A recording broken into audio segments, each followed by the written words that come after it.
Join me for real life questions with Mike. A couple of days ago, Yuga left me a message saying, post a digital interview. How many weeks later should we expect the next shortlist mail to be sent? And this is for Unilever. Sorry, Yuga, I've got absolutely no idea, to be honest with you. But it did put something in my mind, which is about timelines and expectations, and also chasing up applications, and a really core principle of something that I try to get people to do. This tied into another video I did, which is about the graduate plan. So first of all, just thinking about applications in general, we concentrate on the Times Top 100 companies, which are generally the 100 biggest graduate employers in the UK.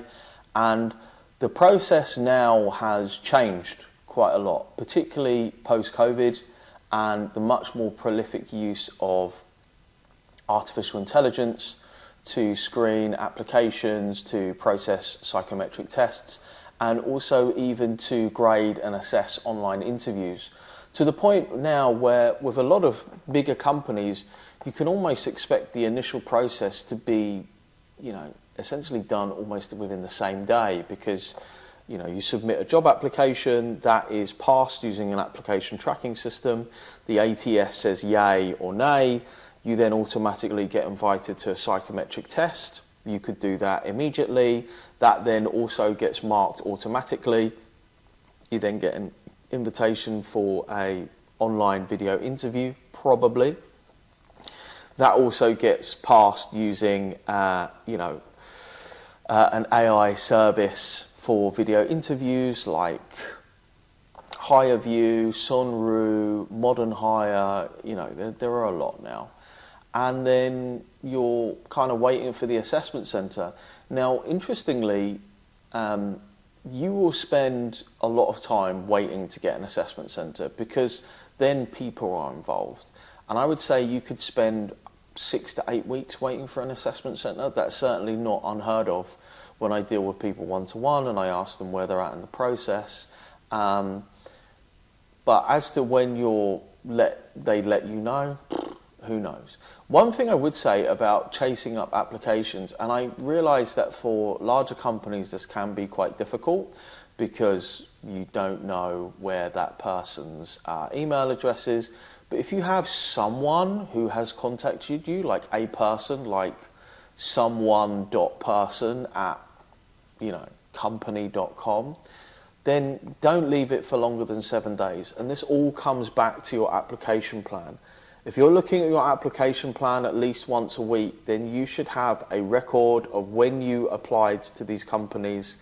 And if it's been longer than a week, you can send a really simple follow-up email, which was, dear sir, madam, dear name of person, I apply, I completely understand that you're busy.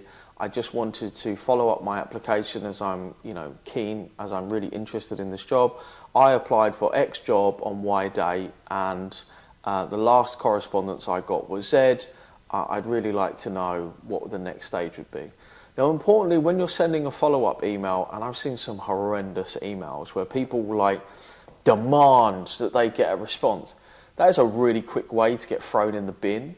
Because what you have to bear in mind is the person or people or the HR team who are overseeing graduate applications, professional applications, you are just one of 100 things that they have to do.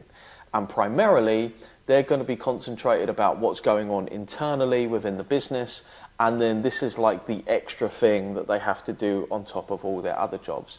So always be nice, always be respectful to response, and just send it short and simple, and give them as much information as possible, which is why I said, when did you apply, what job did you apply for, what have you heard back last, so that when that person who's sitting there probably churning through meetings and emails and general people administration, when they get to your email, they're like, oh, okay, right, yep, I understand you're at this place, oh yeah, we've got 7 other people, cool.